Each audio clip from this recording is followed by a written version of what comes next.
তুমি গলগ্রিনে রিক্সা বিক্রি করে দিয়েছিলে, এইটা কি ঘটনা? এটা দুর্ঘটনা। আমি খুব সৌভাগ্যবানদের মধ্যে একজন, যার মৃত্যু হয়নি নেশা শক্ত জীবন। মেট্রো রেলের কিছু আগুন নেবার বালতি ছিল, বালি ভর্তি। আমি লোহার বালতি দেখেছি কদিন বিক্রি করে দেওয়া যাবে, তুলে নিয়েছি। তুলে নিয়ে ওটা নিয়েই হাঁটতে শুরু করে দিয়েছি।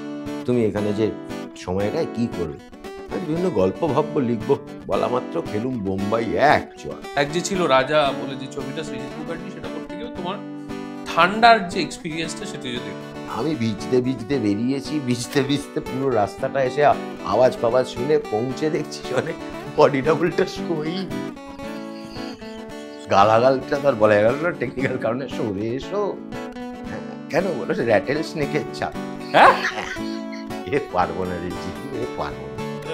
যিশু তখন আমরা প্রমাণ করে দেবো কোনো ব্যাপার না, রাজুদা পা ফেলতে হবে শুধু। যিশু পা রেখে ও এবার ক্যামেরাম্যান আমাকে একটু জ্যাঙ্গাটা নামাবেন, বেড শব্দটা আছে উনি করবেন। তারপর আমি দেখলাম যে একে ইংরেজিতে বলে কিছু হবে না। আমি পাশের আলাদা একটা ঘরে ডেকে নিয়ে গিয়ে প্রবল কিস্তি দিলাম। ভদ্রমহিলা বললেন ওকে বলে শুয়ে বললেন, আমি বরং তোদের দ্বারা হবে না, তোরা তো কি বোঝাচ্ছিস, তোদের ইংরেজিটা ভালো না। আমাকে বোঝাতে পুরোটা স্পষ্ট বাংলায় বুঝলাম, একশো গালাগাল সমৃদ্ধভাবে বুঝেছিল, সেটার কোনো কিন্তু লোকে কন্টেন্ট দেখে না, থাম্বনেলের ক্লিভেজ দেখে। আমি জানি উষা উত্তুপের কপালে ক লেখা, আমার কপালে তো খচ্চর লেখা। ক্ল্যাপ।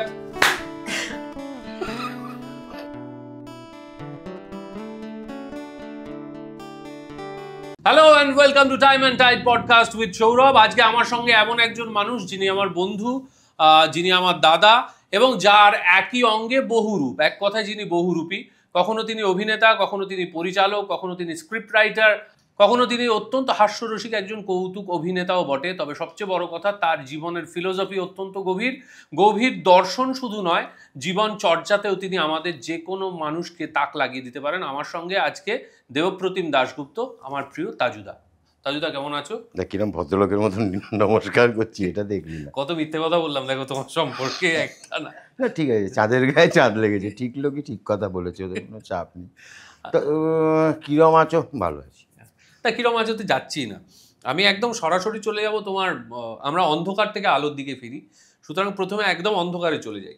এই ফেজটা হচ্ছে সেই ফেজটা যে সময়টা তুমি রেগুলারলি ড্রাগ অ্যাবিউজের মধ্যে ছিল। না, প্রবলেমটা হচ্ছে অন্যখানে। সেটা হচ্ছে যে অন্ধকার থেকে আলো একরকম জিনিস, কিন্তু তার থেকেও প্রবলেম তাদের, মানে যে লোকটা অন্ধকার থেকে আলোয় এসছে সে শূন্য থেকে শুরু করছে।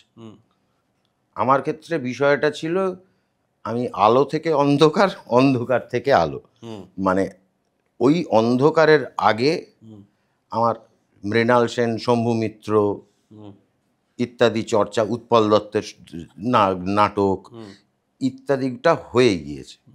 এবং তখনই মানে নিয়মিত যারা অভিনয় করতেন আমাদের সেই সময়কার, চৈতী ঘোষাল, এই কৌশিক সেন, আমরা যারা এই যে যাদের মধ্যে, এদের মধ্যে পেমেন্টের ব্যাপারে আমি যথেষ্ট এগিয়েছিলাম।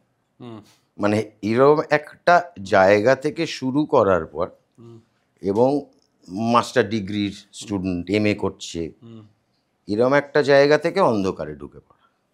মানে সেই অন্ধকারে ঢুকে পড়াটা কেন এবং কিভাবে? কেন এবং কিভাবের বিষয়টা হচ্ছে যে হয়তো অনেকেই জানে, সেটা হচ্ছে যে আমার খুব ছোটোবেলায় সাংসারিক বা পারিবারিক প্রয়োজনে আমরা কিছু কাজ করতে হতো, মানে রুজি রুটি রোজগার করতে হতো। এটা ক্লাস 7-8 থেকে শুরু।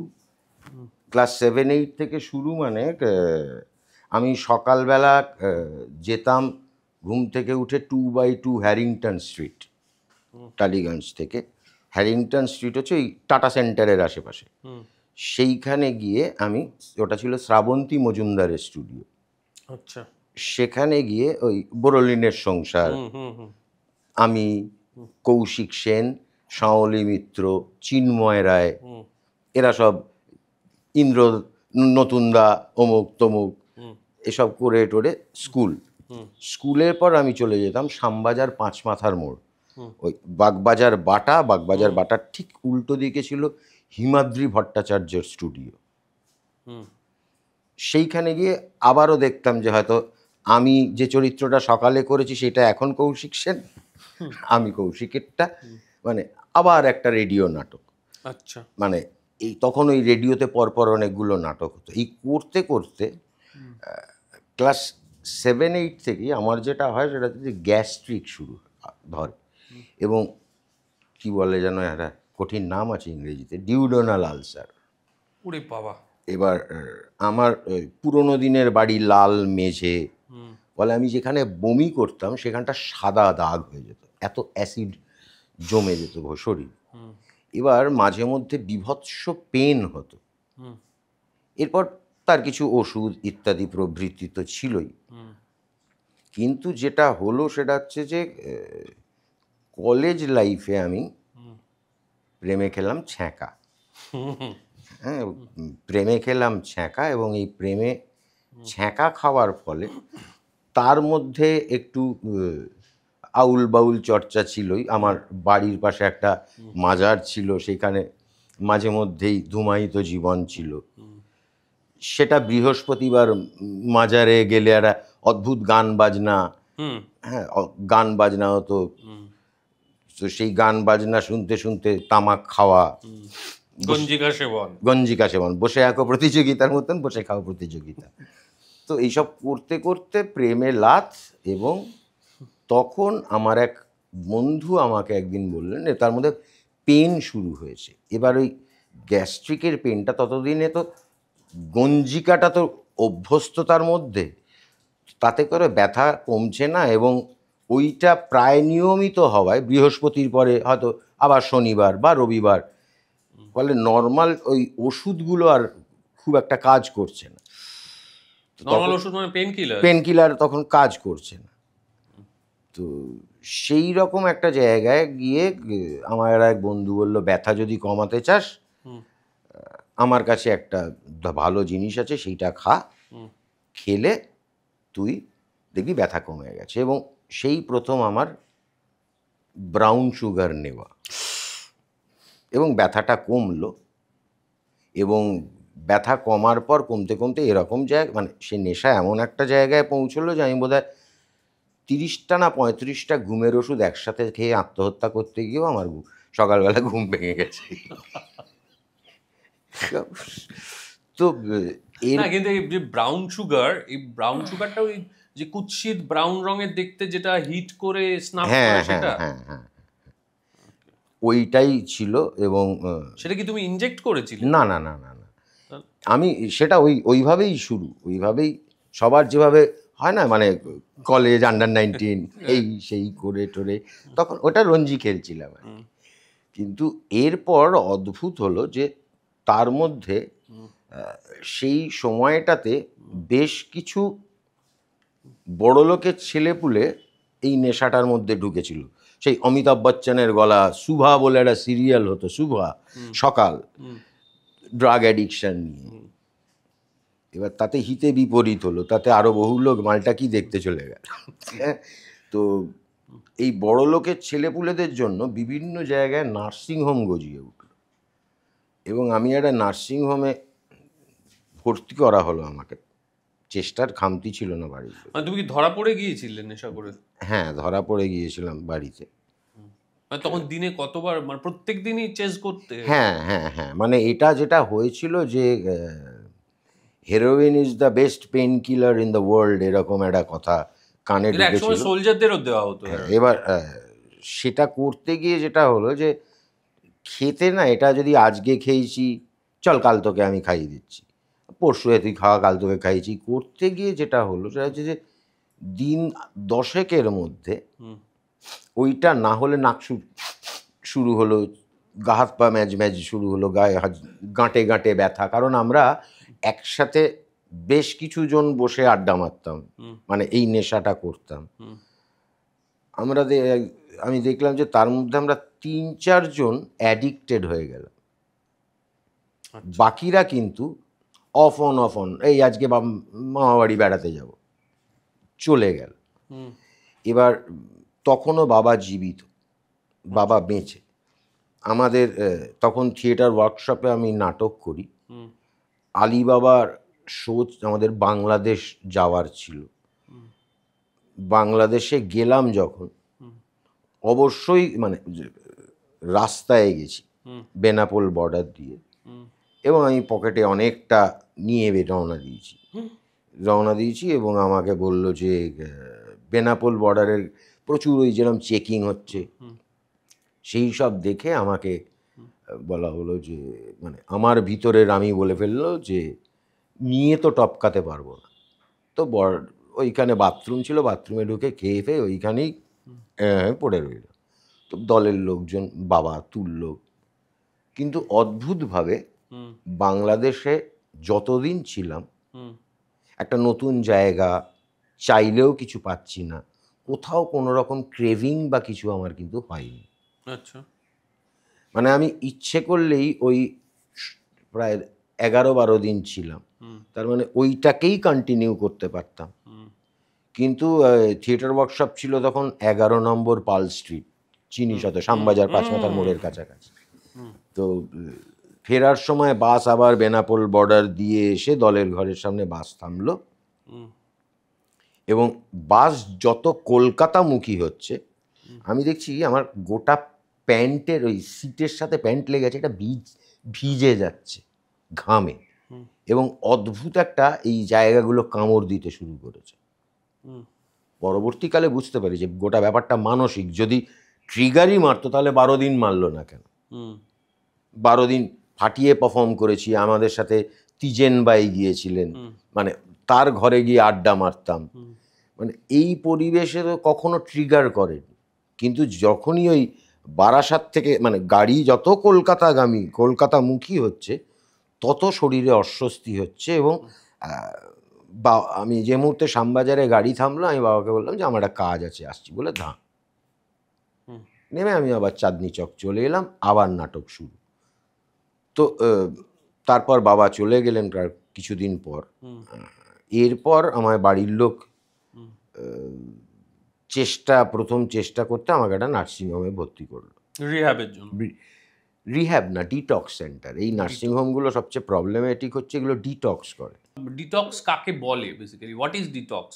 মানে আমরা ডিটক্স করি, যেরকম ডিটক্স ওয়াটার খায় কেউ, না, এই ডিটক্স হচ্ছে মানে অ্যাডিকশান থেকে বেরিয়ে আসার একটা দুটো পদ্ধতি আছে।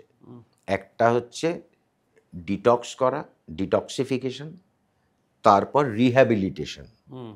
তো এই ডিটক্স পিরিয়ডটায় কি হয়, মানুষ থাকে না,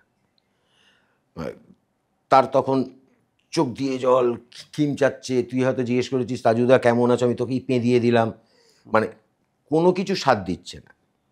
এই রকম অবস্থায় তোকে কিছু মেডিসিনের প্রয়োজন হয়ে পড়ে, কারণ মানে যখন তখন প্যান্টেই টয়লেট হয়ে যাচ্ছে, প্যান্টেই পটি হয়ে যাচ্ছে, শরীর স্বাদ দিচ্ছে না বলে।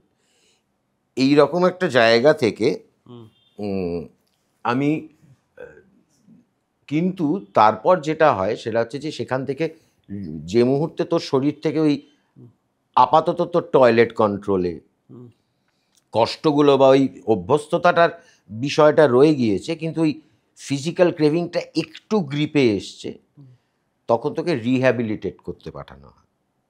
মানে যে জীবনযাপনটা থেকে তুই বেরিয়ে গিয়েছিলি সেই টাইম শেডিউলে তোর লাইফটাকে ফিরিয়ে আনা, সেইটা একটা লম্বা প্রসেস। কিন্তু কলকাতার যেখানে আমায় নিয়ে যাওয়া হয় সেখানে ডিটক্স করা হয়, এবং আমি একজন ডাক্তার পেলাম, নামটা বলছি না খুব সঙ্গত কারণে। তো সেই ডাক্তারবাবু আমাকে বললেন, তখন তো ছটকাচ্ছি জীবনের প্রথম ট্রিটমেন্ট, ডাক্তারবাবু আমাকে প্রথমেই বললেন যে এই দেখো, তোমাকে আমি এইটার সাথে এইটা পাঞ্চ করে ককটেল করে দিচ্ছি, এখন তুমি 24 ঘন্টা ঘুমোবে। এবার কি হয়, উষা উত্তুপের কপালে ক লেখা, আমার কপালে তো খচ্চর লেখা। এবার সব ছেড়ে পাগলা ওষুধের নাম মুখস্থ করতে শুরু করলাম। এইবার ফেরত এসে যে প্রবলেমটা হলো সেটা হচ্ছে যে আমি আর ব্রাউন সুগারে ফেরত গেলাম না। আচ্ছা, এইবার স্ট্রেট চলে গেলাম মরফিন ইত্যাদিগুলো, কারণ ওইগুলো দিয়ে মানে এই তাকে বা তার খুঁড়তুতো ভাই পিস্তুতো বোন এগুলোকে পাঞ্চ করে ককটেল করে দেওয়া হলো। এই করতে গিয়ে সেটাই এবার আমি কিনতে শুরু করলাম। ইনজেক্ট করতে নিজেকে? হ্যাঁ, এবং ইনজেক্ট করতাম। ইনজেক্ট করতে করতে করতে করতে এরকম হয়েছিল যে দুটো জিনিস হয়, আইভি আইএম। ইন্ট্রামাস্কুলার যখন তুই দিচ্ছিস তখন কি হচ্ছে যে কোনো জিনিস যদি যায়, পেন কিলারও যদি তোকে আমি দিই, সেটা ওয়ার্ক করতে অন্তত 5-10 মিনিট সময় তো নেবে, সেটা তোর শরীরে যাচ্ছে। কিন্তু যদি সেটা ভেনে ডাইরেক্ট যায়, সঙ্গে সঙ্গে ব্লাডে মিশছে। তো এবার ভেনে নেওয়া শুরু হলো। ইন্ট্রাভেনাস নিজে নিজে? হ্যাঁ, এবং নিজে নিজে নিতে গিয়ে যেটা হলো সেটা হচ্ছে যে ইনিশিয়ালি তো যেখানে তাকাচ্ছি ভেন পড়ছে, মারচি ঢুকে যাচ্ছে, এবং একটা অদ্ভুত নেশা দাঁড়ায় প্রত্যেকটা এদের। এরা না এই সিরিঞ্জটা দিল, নিয়ে না অদ্ভুতভাবে টেনে ব্লাডটা দেখতে পায়। মানে আগে ব্লাড আসছে কিনা তবে তো বোঝা যায়। এবার ব্লাডটাকে টেনে, মানে 2 ml হয়তো ওষুধটা 5 ml সিরিঞ্জ, টেনে 3 ml ব্লাড জমলো, এই নিয়ে খেলা শুরু হলো। একটু পুশ, একটু টানা, একটু পুশ। তখন আর কি ড্রিবলিং করছি, কৃষাণুদে। এই করতে করতে আমার বেশ কিছু সময় আউটলাইন হয়ে যেত। আউটলাইন মানে? আউটলাইন মানে এই দিয়ে, মানে এইটা যদি ভেন হয়, আমি এরম ঢোকাতে গেছি, দিয়ে পুশ করতে গেছি, এইটুকু তো নিডল সে কোথাও একটা বেঁকে গেছে, ভিতরে গিয়ে বেঁকে গেছে। বেঁকে গিয়ে যেটা হয় সেটা হচ্ছে যে, খুলবো? হ্যাঁ হ্যাঁ প্লিজ।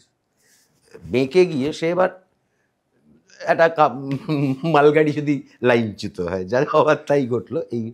এইরকম করে হতে থাকে। এরকম আমার শরীরে অজস্র আছে, সব জায়গাতে আছে। ওইগুলো সব ওই ভুল বেঁকে ওরে বাবা, এ তো ভর্তি। হ্যাঁ, জীবনে আঘাত ভর্তি না। না না, এবার তারপর এইসব জায়গাগুলো পচে যেতে আরম্ভ করলো। পচে যেতে আরম্ভ করলো? তা হবে না, একটা জায়গার ওপর যদি বারবার আঘাত পড়ে, বারবার কুচনো হয়, এবং তার ফলে ওই জায়গাটা তো এবার থসথসে হতে আরম্ভ করে, মানে ফুটো উপরে চলছে আমাদের। মানে আমার মনে আছে আমি নেশা করেছি 9 বছর 10 বছর। আজকে আমি 25 বছর কমপ্লিট হলো আমি নেশা করি না কোনো, সিগারেট ছাড়া। মিথ্যে বলে লাভ নেই। তো কিন্তু মানে আমাকে এখনো চোখ বেঁধে দিয়ে একটা 5 ml সিরিঞ্জে যদি তুই ভরে দিস, দিয়ে বলিস যে এনাও তুমি ইনজেক্ট করো 1 ml, আমি একবারে পুশ করবো 1 ml যাবে। এবার তখন আমি মেগা সিরিয়াল লিখি, 3-4টে মেগা সিরিয়াল একসাথে। কোনটা কোনটা লিখতে তখন? মানে না, ছেড়ে আসার পর, অনেক পরের, ওসব পরের কথা পরে বলছি না, আমি একটা অন্য উদাহরণ দেওয়ার জন্য। ফলে যেটা হতো, মেগা সিরিয়াল তো সকালবেলা সিন, এবং আমি হাতে লিখি, সকালে সিন নেওয়ার জন্য ম্যানেজার আসে, তো এই ফলে আমার রাতটা জাগতে হতো। এবং আমি চিরকালই নিশাচর, রাত জাগতে খুব ভালোবাসি। তো এটা করতে গিয়ে মার কি কারণে কেটে গেছে হাত কেটে গেছে, তো পাড়ায় কম্পাউন্ডার পাওয়া যাচ্ছে না। এইবার আমি মাকে বলি যে এটা কোনো ব্যাপার নাকি, দাঁড়াও, আমি সিরিঞ্জ আর গ্যাম্পেলটা এনে, এবার ওরা সব কেটে ফেটে এরকম করে ভাঙে এসব করে। আমার তো এটা কিছু না, দাঁতে দুবার চাপ দিয়ে এরকম করলেই মুন্ডুটা বেরিয়ে গেছে, ভরেছে। মানা দেখে আমি মাকে ইঞ্জেকশনটা দেখি, দাঁড়াও, এরকম করে দিয়ে দিয়েছি। এবার দেওয়ার পর লোকে দেওয়ার সময় বলে, আমি বার করে নেওয়ার পর মা কাঁদতে শুরু করলো, কেলো করেছে, পুরো তো ইঞ্জেকশন দেওয়ার শেষ, এখন কাঁদে কেন? তুই রাত্রিবেলা একা জেগে জেগে কি করিস? আমি কি করি মানে, আমার ব্যথা লাগলো না কেন? মানে এত ভালো হাত, বুঝতেই পারি। হ্যাঁ, লোকে বলে না যে দন্তের স দিয়ে কয়েকটা জিনিস আছে যেগুলো মানুষ একবার শিখে ফেললে আর কোনোদিন ভোলে না। তার মধ্যে সাইকেল আছে, সাঁতার আছে, বাকি দন্তের সয় নাও গেলাম, সিরিঞ্জও আছে।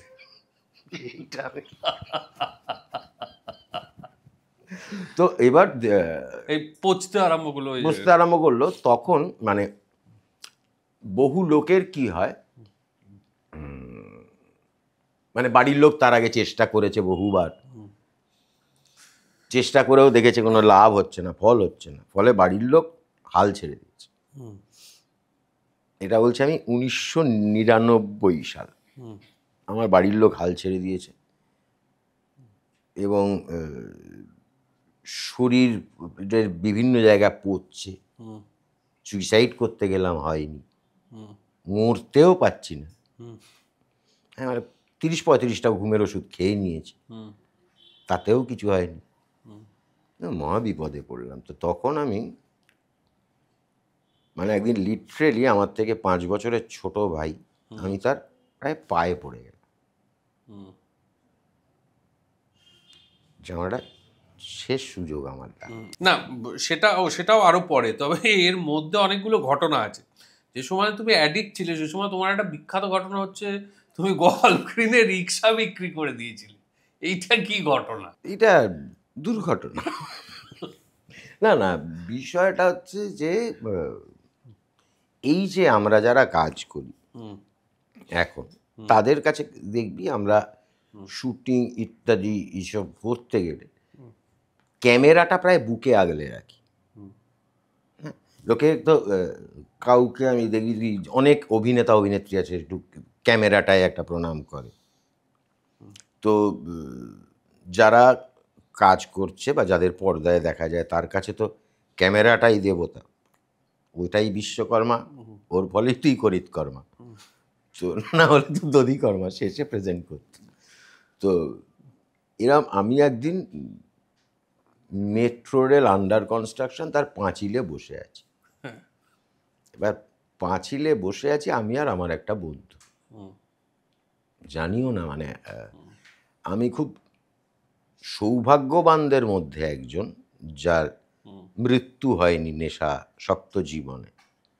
মানে আমার সারাউন্ডিংয়ে যে বন্ধু বান্ধব ছিল, মানে পাড়াতুতো বন্ধু বান্ধব নয়, নেশা করতে গিয়ে একদম নেশাখোর লুক্ষা বস্তি ইত্যাদি যাদের সাথে আমি নেশাটা করতাম, তাদের মধ্যে অনেকেই সে সময় মারা গেছে। ইনফ্যাক্ট আমার সামনে মারা গেছে নেশা করতে গিয়ে, এরকমও সামনে মারা গেছে। হ্যাঁ, এরকমও হয়েছে। মানে কি ঘটেছিল? সেটা হচ্ছে যে বুদবুদ ঢুকে গিয়েছিল। বুদবুদ ঢুকে গেছিল মানে তাড়াহুড়োয় দিতে গিয়ে, মানে কি হয়, তুই যদি ভেনে ডাইরেক্ট ঢোকাচ্ছিস, কিছু বুদবুদ মানে ওই ফাঁকা যদি এমটিটা থাকে সেটাও তো ঢুকছে, এই যে ফাঁকা বাতাসটা ঢুকছে সেইটা, তাতেও পুশ করে দিয়েছে।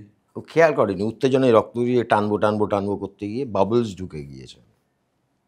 তোমার চোখের সামনে মারা গেছে? না, এবারে ওই উঠে আমরা বুঝতে পেরেছি কিছু একটা কেলো হয়েছে, কেলো হয়েছে, তুলে দাঁড় করালাম, দাঁড় করিয়ে তারপর দেখলাম মানে গোলমাল হবে, যথারীতি কিচ্ছু আসে যায় না, আমরা ওখান থেকে বেরিয়ে চলে এলাম। তারপর শুনলাম মারা গেছে।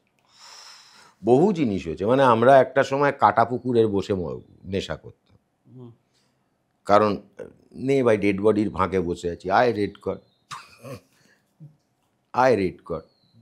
তো ফলে তখন তো এই জিনিসপত্রগুলো তো এগুলো কোনো বিষয়ই নয়।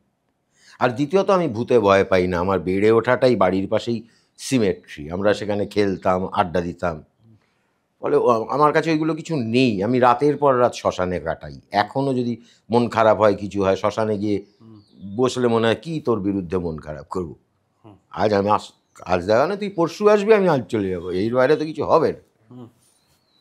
তো এরকম একটা মেট্রো রেলের পাঁচিলে বসে আছি, ঝিরিঝিরি বৃষ্টি পড়ছে, দূর থেকে আমি আর ওই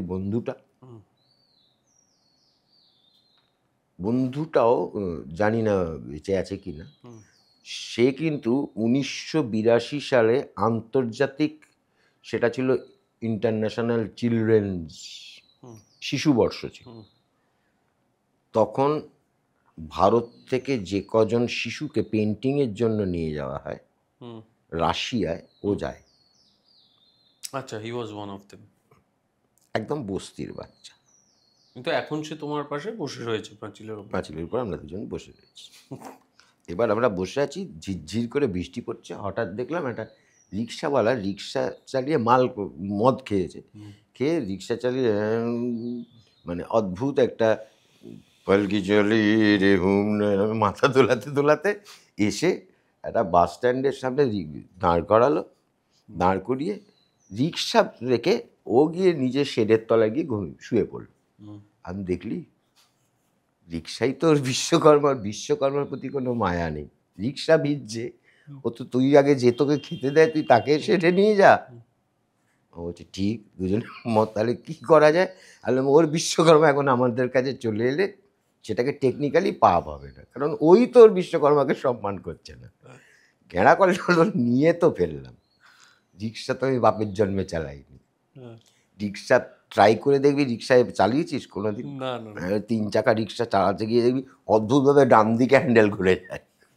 সাইকেল চালিয়েছি। এবার আমার বন্ধু সে বললো আমি চালাচ্ছি। আমি শোন, কিন্তু তখন টালিগঞ্জ ফাঁড়ির মুখটায় তো আমাদের বন্ধুবান্ধব সব মানে নেশার বন্ধু, তারা যদি দেখে তুই রিক্সা করে চালিয়ে আসছি, বুঝেই ফেলবে ঝেড়েছি, আমাদের এতগুলো লোককে খাওয়াতে হবে, মানে যা টাকা বিক্রি হয়ে পাবো তার থেকে ভাগ দিতে হবে, নাহলে তারা বলবে তোরাও নে আমাদের, ওদের নাহলে যেতে দেবো না।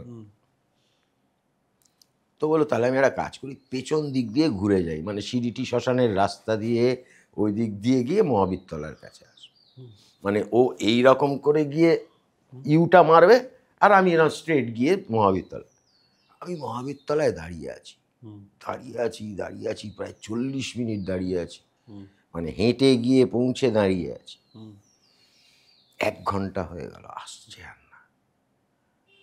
এবার যে তার মানে শিওর ধরা পড়ে গেছে, কারণ ওর সাথে যা আমার বন্ধুত্ব ছিল যে ও আমাকে না বলে বা না দিয়ে অন্য রুট দিয়ে বেরিয়ে যাবে, সেটা হবে না। আসছে আর না। বেশ খানিক পর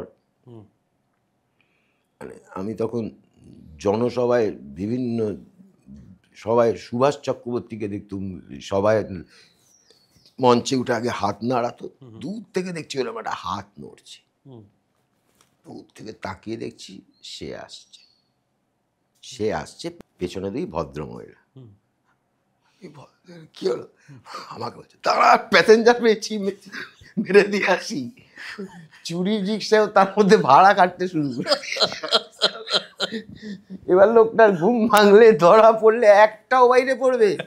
ওকে কেউ হয়তো বলেছে ভাই যাবে, বৃষ্টির মধ্যে বলছে হ্যাঁ অমুক টাকা লাগবে, ও প্যাসেঞ্জার তুলে ভাড়া কাটতে শুরু করে দিয়েছে, আমি দাঁড়িয়ে আছি। এরকমও হয়েছে। তারপরে একটা বিয়ে বাড়িতে গেছি, গিয়ে আমি আর ওই বন্ধু। এবার প্রবলেমটা হচ্ছে আমার তখনও 2-1টা জিন্সের প্যান্ট ছিল, শার্ট পার্ট ছিল। এবার সে তো লুঙ্গি আর স্যান্ডো গেঞ্জি, সে লুঙ্গি আর স্যান্ডো গেঞ্জি। আমি বিয়ে বাড়িতে গিয়ে আমি বললাম যে দাঁড়া, খিদে যখন পেয়েছে আমি ঢুকে পড়ি, কিছু খাবার দাবার নিয়ে আমি স্টার্ট করে বেরিয়ে আসছি। এবার আমি বিয়ে বাড়িতে ঢুকে পড়েছি।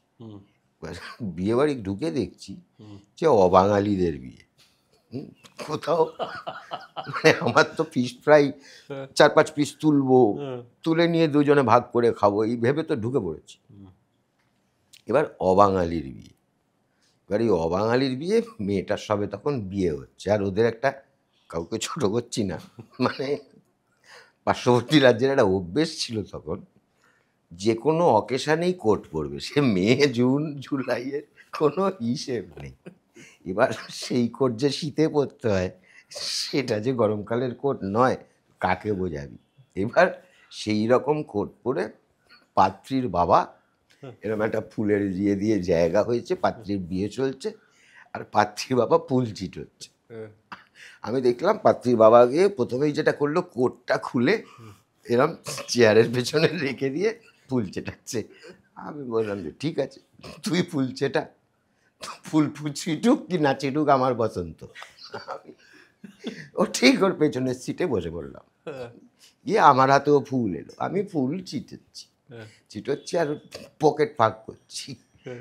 এবার হয়েছে কি যে আপনার মেয়েকে দেবেন, অনেক খাম পড়েছে, আমি খাম সব নেব না, মানে বদরির ছেলে আফটার অল।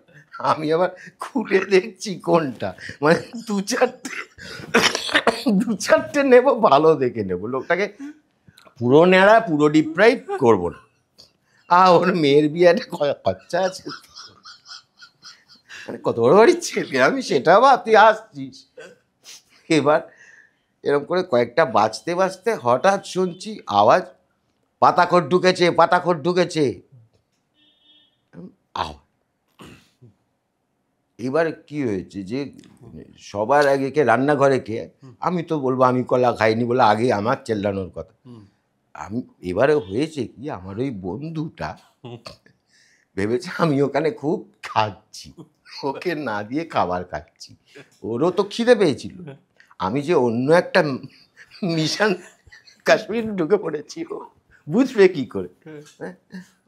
এবার ও উঠে পড়েছে। এবার বিয়ে বাড়ির মধ্যে হঠাৎ দাড়ি ফাড়ি, লুঙ্গি তেল ছিটে, ছেঁড়া গেঞ্জি পরে একটা লোক এই আমার বন্ধুকে গেল কই রে, এরকম করে ব্যাসেই পড়েছে পড়েছে, পাতা ঢুকে পড়েছে, ধর ধর ধর ধর ধর ধর।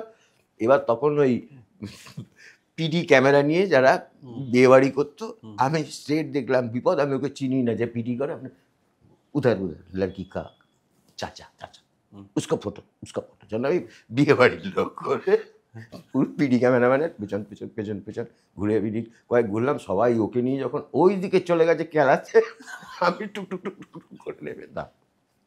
তখন কি খাম তুলে দিয়ে জল? হ্যাঁ বাবা, বিনা যুদ্ধে নাই দেবো সুচাগ্র মেদিনী। বাবা দা একটা কাজ করে এসেছি, মিশন ইম্পসিবল থেকে মিশন পসিবল করলাম, এটা তো নিয়েও না। আর ওই এর কেসটা কি ওই রূপসার টিন ঝেড়ে দেওয়া, টিনের কমিক্স? হ্যাঁ, আরে রূপসাকে আমি পড়া, রূপসা না রূপসার দাদা। হ্যাঁ, রূপসা মানে এক্ষেত্রে রূপসা গুহ আমাদের খুব প্রিয় একজন অভিনেত্রী। না, ও আমার আত্মীয়। রূপসা আমার আত্মীয়, রূপসা আমার মামার ছোট মামার শালির মেয়ে, খুবই কাছের সম্পর্ক। হ্যাঁ, না মানে নিকট আত্মীয়। নিকট আত্মীয়তার কারণ হচ্ছে যে মামা ওই শিখা মামি ভীষণ আমাদের মামা বাড়িতে আসতেন, বাচ্চাগুলো খুব মিষ্টি তখন, মানে আমি বলছি যে শিবম এই রূপসা এই, তাহলে তুমি পড়াতে তখন আমি তখন শিবমকে পড়াতাম।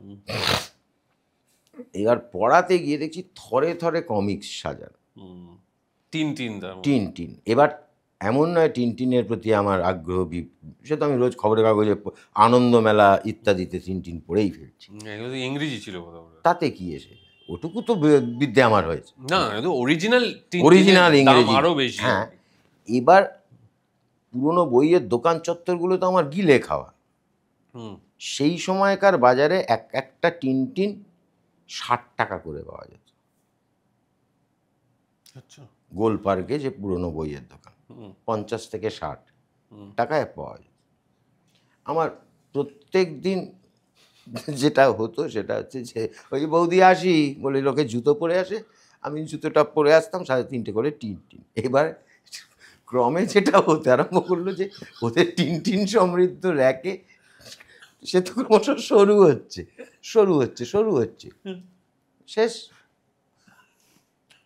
না। এটা সত্যিই করেছি না। এটা ঠিক যে যতদিন আমার ইউজিং টাইম ছিল সে সময়টা আমি আক্ষরিক অর্থেই মানে যা কিছু করা সম্ভব সব কিছু করেছি। মানে একটা সময় কি এরকম হয়েছিল যে লোকজন ভয় পেত, ওরে বাবা তাজু এসছে বাড়িতে? আমাকে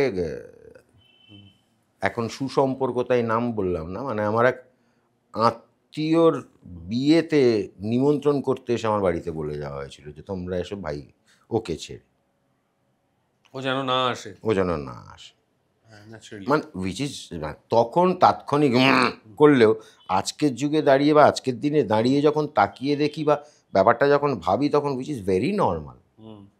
খুব একটা অন্যায় তো সে করেনি, খুব একটা ভুল তো সে করেনি। আজকে এই পরিস্থিতিতে দাঁড়িয়ে সত্যিই তো সে কি পরিচয় দেবে? পরিচয় দেওয়ার চেয়েও বড় কথা হচ্ছে সে ওই রিস্কটাই তো নিতে পারবে না, কারণ তুমি কি ঘটিয়ে ফেলবে তুমি নিজেও জানো। সেটাই তো বলছি, দ্য আনপ্রেডিক্টেবিলিটি। একদম কি ঘটাবো তো আমি তো নিজে জানি না। ইম্পালসে হবে তখন। আমি কলকাতায় ইঞ্জেকশন বিক্রির দোকানগুলো একে একে বন্ধ হয়ে যাচ্ছে, মানে দিচ্ছে না। তখন মফস্বল শহরতলিতে এই ব্যবসা রমরম করে শুরু হলো।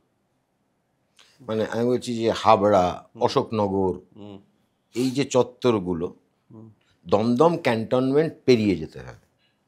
পেরোলে বেশ কিছু ওষুধের দোকান আছে যারা উইদাউট প্রেসক্রিপশন তোকে এইগুলো দিত, কারণ এইগুলো তো একদমই তোকে অনকোলজিস্টের প্রেসক্রিপশন ছাড়া দেওয়ার কথা নয়। অনকোলজি মানে তুমি ক্যান্সারের মেডিসিনস কনজিউম করতে? তো তোর ওই মরফিন কিসে ব্যবহার কর, কোন কাজে ব্যবহার হয়? তোর কেটে গেছে ছড়ে গেছে বলে তো নয়। মরফিন এখানে যখন পাওয়া যায়, তো এইগুলো ওষুধের দোকানে ভুপি টুপিতে এখনও পাওয়া যায়, কিন্তু তোকে প্রপার প্রেসক্রিপশান দিতে হবে। সেটা ওই রকম, মানে তোর পাড়ার খগেন্দ্রনাথ মাইতি ডাক্তার সেই রকম ডেন্টিস্ট লিখে দিলে হবে না। হ্যাঁ, তো সেই ধরনের প্রেসক্রিপশন ড্রাগস তুমি তখন তাহলে এই সমস্ত ওই মফস্বল থেকে নিতাম। এবং নিতে গিয়ে যেটা হয়েছিল আমার একবার মনে আছে যে এখান থেকে অত দূর যাওয়া, গিয়ে নেওয়া, এবং এই যে কলকাতায় কি হতো বিভিন্ন জায়গা থেকে একটু ব্ল্যাকে একটা, মানে অনেক ডাবল দাম নিত, একটা দুটো, কিন্তু ওখানে গেলে যা প্রিন্টেড তাই দাম, 2-5 টাকা বেশি, কিন্তু বাল্কে নেওয়া। এই যে বাল্কে ধর তোর রোজ দুটো লাগে, তুই হিসেব করে 30টা নিয়ে এলি, 30টা দিয়ে দেবে ওরা? হ্যাঁ, এবার 30টা নিয়ে এলি, নিয়ে আসার পর তোর হিসেব হলো যে আমার 15 দিন চলার কথা, দেখা যাবে 5 দিনের মাথায় ফুরিয়ে গেছে। যতক্ষণ কাছে থাকে ততক্ষণ তো ওই ভিতরে ওই ইউফোরিক কলের মতন চলতেই থাকে। তো আমি ট্রেনে উঠেছি, উঠে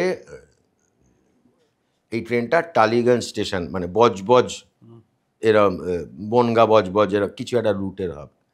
তো আমি ক্যান্টনমেন্ট থেকে করে খুলে ট্রেন ভরেছি, সিরিঞ্জ ভরে এইরকম পায়ের মধ্যে ঢুকিয়েছি। আমার এদিকের চেয়ারে সিটটায় বসেছি আমি, ওইদিকের সিটে এক বৃদ্ধ মানে ওনাকে যে বয়সে দেখেছিলাম এখন বোধহয় আমি প্রায় সেই একই বয়সে, মানে বয়স্ক এক দম্পতি, ভদ্রমহিলা 60-ঊর্ধ্ব, ভদ্রলোক 70-এর দোরগোড়ায়। আমি দেখছি যে আমি ওই ট্রাই করছি, তো এবার ট্রাই করতে গিয়ে কি হচ্ছে যে আমি এপাশে মেরে দিতে যাচ্ছি, হয়তো ব্লাডটা বেরিয়েছে, মানে ব্লাডটা দেখতে পেয়েছি, কিন্তু ঢাক ঢাক ঢাক ঢাক ঢাক ট্রেনের দোলানিতে সিরিঞ্জ বেরিয়ে আসছে। এবার বেরিয়ে আসার পরে কি হচ্ছে, ওই জায়গা তো আর দিতে পারছিস না, তুই আর এক জায়গা দিতে হবে। তো এইখান থেকে ব্লাডটা চারার করে পড়ছে, 1 ফোঁটা 2 ফোঁটা পড়ছে, আবার আমি আর এক জায়গা করছি। আমি দেখছি যে ভদ্রলোক মুখ ঘুরিয়ে নিয়েছেন, ভদ্রমহিলা ঝরঝর করে কাঁদছেন। আর একসময় ভদ্রমহিলা উঠে এলেন, উঠে এসে আমাকে বললেন যে একটা কথা বলবো।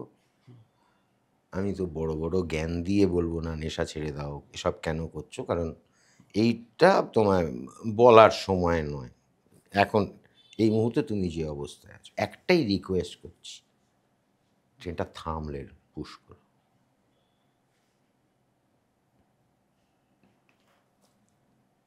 ট্রেনটা একটু থামুক, মানে রানিং অবস্থায় করো না, ব্লাডটা আমি নিতে পারছি। আচ্ছা, জ্ঞান দেওয়ার রাইট আমার নেই, কিন্তু তখন পুশ করো, ঠিক আছে? এবার হতো কি, সেটা হচ্ছে যে ওই আমাদের শুধু ওইগুলোই হতো না, ওইগুলোর সাথে বেশ কিছু ঘুমের ওষুধ, ঘুমের ইঞ্জেকশান, এবং তখন 10 ml সিরিঞ্জ পাওয়া যেত। 10 ml সিরিঞ্জে ওইটা 2 ml, ঘুমের ওষুধ 2 ml, অ্যাভিল বলে একটা ওষুধ আছে চুলকুনির জন্য লাগে, সেইটা এরকম একটা শিশিতে পাওয়া যেত। ওইটা অনেকটা, মানে তোর শরীরে 10 ml ঢুকবে, দেখতে ভাল লাগে। আর জমিদার বাড়ির ছেলে নেশা করছে। ফলে এই যে ককটেল বানানো, এই সমস্ত করে আমি হঠাৎ টালিগঞ্জ স্টেশন নেমেছি রাত্রিবেলা 11:30-12টা। আমি দেখছি যে প্রত্যেকে আমায় হাঁ করে দেখছে। আমি নেমেছি তো ক্লিন্ট ইস্টউডের মতো, টাক টাক টাক। তো নামার পর যেটা হলো সেটা যে নামতে নামতে নামতে নামতে আমার খেয়াল নেই, ওই তুই বলছিস না যে কী করে ফেলবো তার কোনো ঠিক ঠিকানা নেই। আমি ওইখান থেকে, মানে চারু মার্কেটের ওইরকম জায়গা থেকে টালিগঞ্জ ফাঁড়ি অবধি এসে আমি দেখলাম যে, মানে আমার দিকে তাকিয়ে থাকার রহস্য ভেদ করলাম, মানে কারণটা বুঝতে পারলাম যে লোকজন অবাক হয়ে আমায় দেখছে। তার কারণ হচ্ছে যে ওইখান থেকে তুই যদি কেউ মানে টালিগঞ্জ রেল স্টেশন যায়, তাহলে দেখবে যে ওর একটা বেরোনোর রাস্তা আছে মেট্রোর একটা গেটের ভেতর।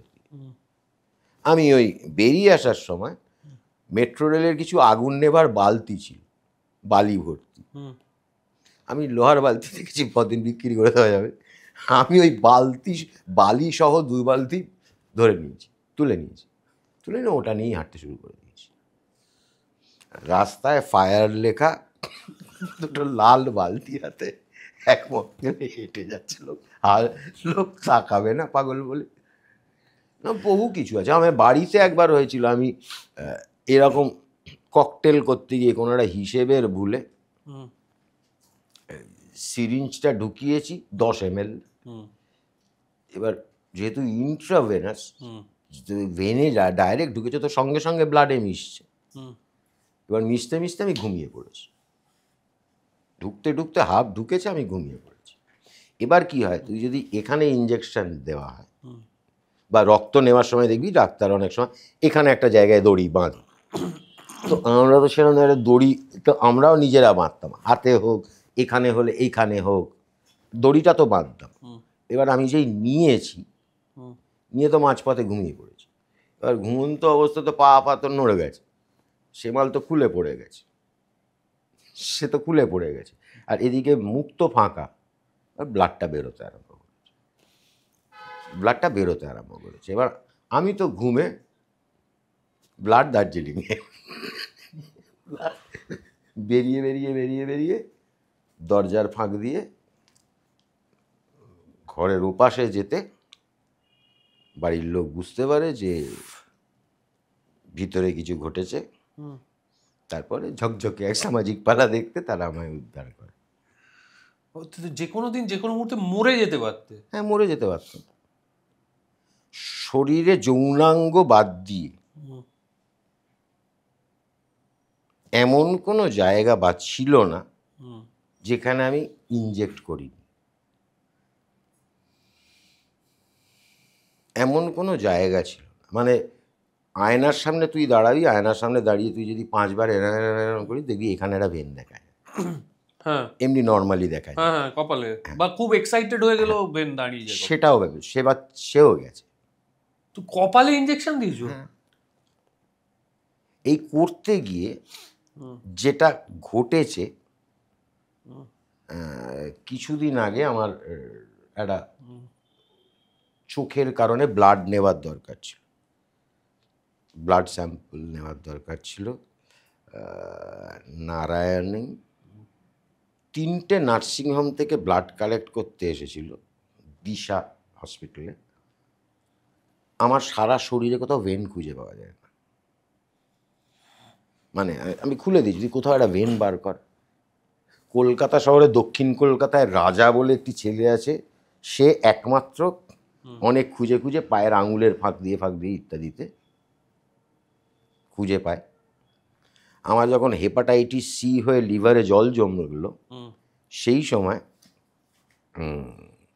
আমার গলার এইখানটা কেটে চ্যানেল করতে হয়েছিল ওষুধ ঢোকানোর জন্য, কারণ গোটা শরীরে আমার এখনও যদি ধর এখানেই কোনো দুর্ঘটনা ঘটে, হাসপাতালে নিয়ে যাওয়া হয়, তাহলে সবার আগে বলবি গলায় চ্যানেল করতে, গলায় চ্যানেল করতে হয়।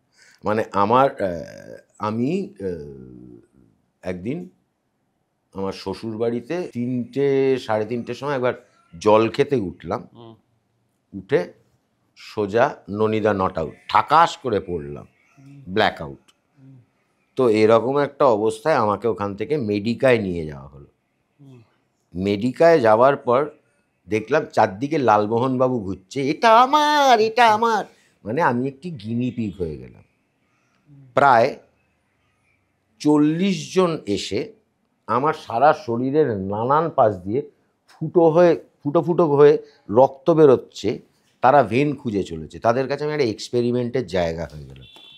তারাও ছাড়বে না, যারা ট্রেনি ইত্যাদি, আমাকে একবার ট্রাই করতে দাও, আমাকে সবাই মিলে ট্রাই করতে শুরু করলো। আমি জাস্ট গিনিপিগের মতো বসে আছি, এবং তারপর তারা ফেল করে।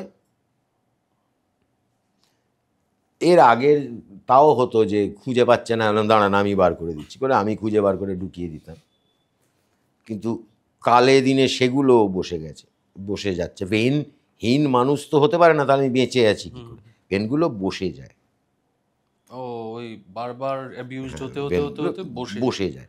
তার মধ্যে চলাচল তো আছে, নাহলে একটা মানুষের রক্ত চলাচল করছে কি করে? কিন্তু কোনোভাবে তুই এখনো তুই কোথাও একটা, মানে তোর কাঠ হলে বা শেষ হলে তুই দেখবি কোথাও কোনো ভেন দেখতে পাবি না। এবং একমাত্র আমার বাড়ির লোকই জানে যে আমার গলায় এখানে চ্যানেল করতে হয়, মানে তাতে ওষুধ যাওয়া, এই যাওয়া, মানে বেশ কিছু খারাপ কাজের আফটার এফেক্ট তো আছে, বেশ কিছু জিনিস আমাকে এখনো বয়ে নিয়ে বেড়াচ্ছে, তার মধ্যে এটা একটা। তো তারপর যে জায়গাটার জন্য তোমার ফাইনালি তুমি রিহ্যাবিলিটেটেড হতে পারলে, সেই জায়গাটার নাম কি? কৃপা রিহ্যাবিলিটেশন সেন্টার। এটার আমি গেলাম, ওই বললাম যে ভাইকে গিয়ে বললাম, বাড়ির লোককে বললাম, কেউ আশা করেনি, কিন্তু আমি প্রায় রিকোয়েস্ট করে ভর্তি হয়ে গেলাম। এবার সবাই যাওয়ার আগে একটু শেষ খাওয়া খেয়ে নিই, ওই নিই সেই নিই, মানে আমার এরকম কোনো ইন্টেনশন ছিল। তো আমি ওই ঢুকলাম, ঢুকে আমি ভেবেছি কি যে যাবো এই ট্রিটমেন্ট সেন্টার, মানে এর আগে যেরকম হসপিটাল মানে যে জায়গাগুলো থেকে এসছি সেরকম কিছু হবে। তো আমায় জিজ্ঞেস করেছে, তুমি এখানে যে সময়টায় কি করবে? আমি বিভিন্ন গল্প ভাববো, লিখবো। বলা মাত্র খেলুম বোম্বাই এক চড়, বলে এখানে কি করতে হবে তোমায় দেখাচ্ছি, চল। কিন্তু কয়েকজনের যেটা হয় সেটা হচ্ছে যে কয়েকজনের 2 সপ্তাহ, ম্যাক্সিমাম 3 সপ্তাহ লাগে ডিটক্স থেকে বেরিয়ে আসতে। আমার 36 দিন লেগেছিল। 36 এই কারণে মনে আছে, তখন আমার বডি ওয়েট হয়েছিল 36 কিলো। তো আমি 36টা ওই কারণে খুব ভালো মনে আছে। 36 দিন ছিলাম আমি ডিটক্সে। তারপর সেখান থেকে রিহ্যাবে যাই। এই মানে একই বিল্ডিং, মানে একই কমপ্লেক্সের মধ্যে, এটা ডিটক্সের জায়গা, এটা রিহ্যাবের জায়গা। তো রিহ্যাবে যেটা হতো সেটা হচ্ছে যে তোর 24 ঘন্টা তাকে ওরা নানানভাবে ভাগ করে দিত। মানে ভোর 5টা 5:30টার সময় থেকে 4:15টায় উঠতে হতো, উঠে নিচে এসে প্রেয়ার করতে হতো। প্রেয়ার করে যাদের মানে 5:25-এর মধ্যে তোকে প্রেয়ার শেষ হবে, 5:30-এর মধ্যে তোর বিছানা গুটোতে হতো। মানে ওপরে যে বিছানায় শুচ্ছিস তুই, তখন আমাদের প্রত্যেককে এরকম চাটাই, তোষক আর একটা করে কম্বল, এবং তাতে একটা সুবিধে হচ্ছে যে তুমি লাখপতির বেটাই হও আর ঠেলাওয়ালাই হও, সব এক ঘর একসাথে। তো করে এবার সকাল থেকে বিভিন্ন অ্যাসাইনমেন্টে তোকে কাজের মধ্যে রাখতে হবে। যেমন আমি প্রথমে হচ্ছে রিফ্যাক্টরি ডিউটি। যে রিফ্যাক্টরির কাজ হচ্ছে যে যাদের রান্নার দায়িত্ব তারা রান্না করে গেছে, তোর কাজ হচ্ছে 185টা ছেলেকে এই 5 জন মিলে খেতে দেবে, তাদের বাসন কোসন তো তারাই ধুচ্ছে, কিন্তু স্টাফেদের বাসন কোসন তোকে ধুয়ে মেজে পরিষ্কার করে দিতে হবে, দিয়ে চলে আসতে হবে। এই স্টাফেদের বাসনপত্র মাছ দিয়ে দেখছি এরকম মাটন এই সেই, তুই খাচ্ছিস ঘুগনি আর রুটি, তুই খেতে দিচ্ছিস, কিন্তু তুই জানিস যে বাকি 180 জনের খাওয়া শেষ না হলে তুই খেতে পারবি না। রিফ্যাক্টরি তো পরিবেশন করাটা তোর ডিউটি। তারপর ওরা ঠিক করে যে কাকে ডে কিচেন কাকে নাইট কিচেন। সামহাউ আমার কাউন্সিলরের মনে হয়েছিল যে এ শালা ভাগনেওয়ালা নয়, এ আর বোধ হয় পালাবে না। আমি প্রত্যেকটা ডিউটি হতো 14 দিনের, আমি এরকম পরপর 3খানা 14 দিনের নাইট কিচেন করেছি। নাইট কিচেন মানে তোকে রাত্রিবেলা 3টের সময় নাইট গার্ড এসে ডাকবে, সবার আগে উঠে থেকে প্রেয়ার করতে হবে, হাতে 5 মিনিট সময়, ওই 5 মিনিটের মধ্যে তোকে গিয়ে প্রেয়ার করে গিয়ে বিছানা গুটোতে হবে, বিছানা গুটিয়ে এসে তোকে রান্না শুরু করতে হবে। এক একজনের কপালে মানে ভাগ্যে হচ্ছে ব্রেকফাস্টে 5টা করে রুটি, 185 × 5। ওরে বাবা! এতজনের রুটি, এতজনের ব্রেকফাস্টের তরকারি, এতজনের অমলেট, ডাল, তরকারি, ভাতটা আর একজন করতো। এটা হচ্ছে এই সমস্তটা তোকে রান্না শেষ করতে, মানে প্রথমে তো 4:30 বা 4:45টার মধ্যে এটা শেষ করে সবার আগে চা বসাতে হবে, কারণ ওই 5:30টায় প্রথম যারা বাকিরা নামবে ওই 180 জনকে ওই 5 জন আসবে রিফ্যাক্টরি ডিউটি, তাদের হাতে চায়ের কেটলি দিয়ে দিতে হবে। তারপর লাঞ্চ রেডি করো, লাঞ্চ রেডি করে তারপরে তুমি ঘুমিয়ে পড়তে পারো। আচ্ছা, তারপর তুমি ঘুমিয়ে পড়তে পারো, কিন্তু তোমার বিকেল 5টা ছিল লেজার টাইম। এই লেজার টাইমের মধ্যে 4:30টার সময় তোমার নেমে পড়তে হবে, মানে তোমার লেজার টাইমে গিয়ে মাঠে গিয়ে ফুটবলটা খেলতেই হবে, ক্রিকেটটা খেলতেই হবে, এসব কিছু করতেই হবে। আচ্ছা, করতেই হবে। এবারে তারপর সন্ধেবেলা ক্লাসের পর এই হওয়ার পর 8:30টায় ডিনার। এই ডিনারটা আবার দুপুরে একটা ক্যান্টিন টিম থাকতো, তারা রাতের ডিনার তৈরি করতো। আচ্ছা আচ্ছা, এই দুটো ভাগে, ওই দুটো জন্য ভাগে। Night canteen. হ্যাঁ, একটা ডে ক্যান্টিন ছিল। ডে ক্যান্টিনের কাজ ছিল বিকেলের নারকোল মুড়ি মাখা আর করা, রাতের খাবার তৈরি। এরকম বিভিন্ন ডিউটি পেতে পেতে পেতে পেতে লাস্ট ডিউটি হচ্ছে নাইট গার্ডের। আচ্ছা, সেন্টারে যারা নাইট গার্ড তারাও কিন্তু পেশেন্ট। এই 5টা ছেলের হাতে দুদিকের গেটের চাবি দুজনের মানে দেওয়া আছে, তারা গোটা সেন্টার ঘুরে পাহারা দিচ্ছে, এরাও কিন্তু স্টুডেন্ট মানে পেশেন্ট। মানে কেউ পালাচ্ছে কিনা সেটা এই 180 জন 185টা পেশেন্টের মধ্যে 180 জনের ঘুমের দায়িত্ব তাদের। তারা কিন্তু ইচ্ছে করলে গেট খুলে পালিয়ে গিয়ে চম্পাচামেলি করে আবার ফেরত আসতে পারে। কিন্তু এটা হচ্ছে 144 দিনের ট্রিটমেন্ট কোর্স। এটা হয় একদম তোকে শেষ দিকে গিয়ে 14 দিনের মানে যখন বুঝতে পারে যে তোর মধ্যে ওই রেসপন্সিবিলিটি নেওয়ার ক্ষমতা, কোপ আপ করার ক্ষমতা তৈরি হয়েছে তখন। এবার প্রবলেম হলো, আমাকে আটকে দেওয়া হলো, আমি শেষ মাসের টাকাটা আমার ভাই জোগাড় করতে পারিনি। আমি 184 দিন না 85 দিন ছিল, 184-85 দিন ছিল। এবার হয়েছে আমার নাইট গার্ডও শেষ, পড়ে হয়তো ডিউটি খুঁজে পাচ্ছে না। একটা কোনো ডিউটিতে তো অ্যাসাইন তোকে করতে হবে, কি দেবে আমাকে, ডিউটি খুঁজে পাচ্ছে না। তো আমি তখন ওই অফিস লাইব্রেরি, অফিস ডিউটি নিই, যেখানে প্রচুর বই খাতা আছে। আমি এই আবার আমার পড়াশুনোর জগতে ফিরে এলে, সেই যেটা ছেড়ে গেছিল সেটাতে আবার ফেরত আসে। প্রথম সিরিয়াল কবে লেখার সুযোগ? আমি ফেরত এসে 3,325 টাকার একটা চাকরি পাই আকাশ বাংলার প্রোডাকশানে। মানে আমার আন্ডারের লোকজন চা জল দেবে ইত্যাদি, আমার হিসেব দিতে হবে। ডিরেক্টর বলছে এই চা দাও, এই জল দে, সন্দেশ দে, আমি সন্দেশ নিয়ে দাঁড়িয়ে আছি। এই দিয়ে আমার শুরু।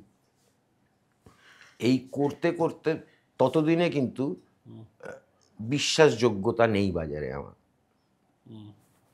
এমনকি বাড়িতেও, কারণ তারা তো জানে যে মাল ফিরেছে মানে যে কোনো দিন আবার স্লিপ করবে।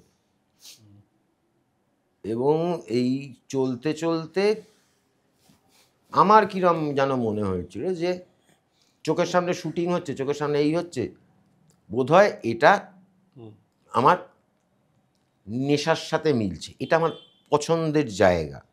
কি করছিটা সেকেন্ডারি, যা করছি সেটা আমার করে আসার ফল। তুই আমাকে যদি এখানে সন্দেশ নিয়ে দাঁড়িয়ে থাকতে বলিস, আমার সন্দেশ নিয়ে দাঁড়িয়ে থাকাটা কাজ, আমি সে কাজটা দায়িত্ব নিয়ে করব।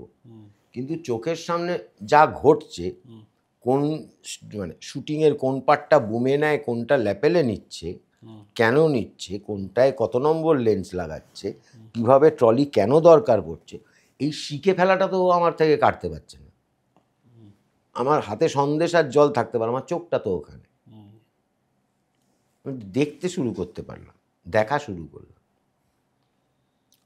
এইটা তো মানে আমি দেখছি যে আমার খিদে বাড়াচ্ছে, যেটা আমাকে দূরে থাকার তো বেশ কিছু যুক্তিগ্রাহ্য কারণ দরকার। চারদিকে সন্দেহের বাতাবরণ, এমনকি নিজেকেই নিজে সন্দেহ করতাম। কেউ কথা বলে না, বন্ধুবান্ধব, পাড়ার বন্ধুবান্ধব মিশছে না, যে আবার তো কাল যাবে। তাদের এক ফোঁটা দোষ নেই, কারণ আমার তার আগের সময়গুলোর ইতিহাসই বলে দেয় আমি কি। তো সেইখান থেকে মানে নিজে নিজে দেখে দেখে প্র্যাকটিক্যালি শুটিং প্রসেসটা শেখা, এবং তারপর না জ্বালায় মানে শিখছিলাম। এইবার আমাকে এই সময়টা আকাশে প্রজেক্ট হতো বিভিন্ন জায়গায়, বিভিন্ন পুজো, মানে গ্রামীণ লোকজ যে পুজোগুলো আছে, উৎসবগুলো আছে, সেইগুলো নিয়ে একটা অনুষ্ঠান হতো। তো সেইখানে একবার আমাকে দায়িত্ব দিয়ে পাঠানো হলো শ্মশান কালী পুজো।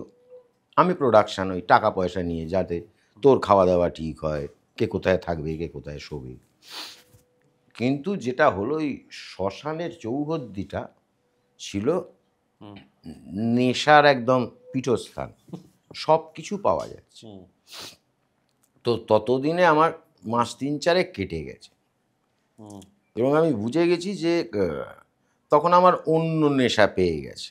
অন্য নেশা মানে ভালো থাকতে চাওয়ার একটা নেশা আছে তো, যে আমি অ্যাট এনি কস্ট ওটা না খেয়ে দেখি না পারি কিনা, সেই ভূতটা চেপে গেছে। কিন্তু পরিচালক যেটা হলো, সে পরিচালক ওইখানে সবাই, ডিরেক্টর এসছে বলে সবাই বলছে আমার থেকে একটু খান, এই করতে গিয়ে ডিরেক্টর সবাইকে খুশি করতে গিয়ে খেয়ে তিনি আলের ওপর পড়ে রইলেন।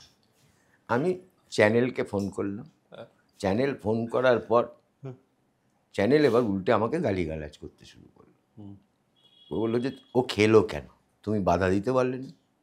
এবার আমি ডিরেক্টরকে গিয়ে কি করে বলবো যে তুমি খেলে কেন, আমার স্পর্ধায় অওকাতে কুলোচ্ছে না, সে পরিচালক এতগুলো এপিসোড করেছে।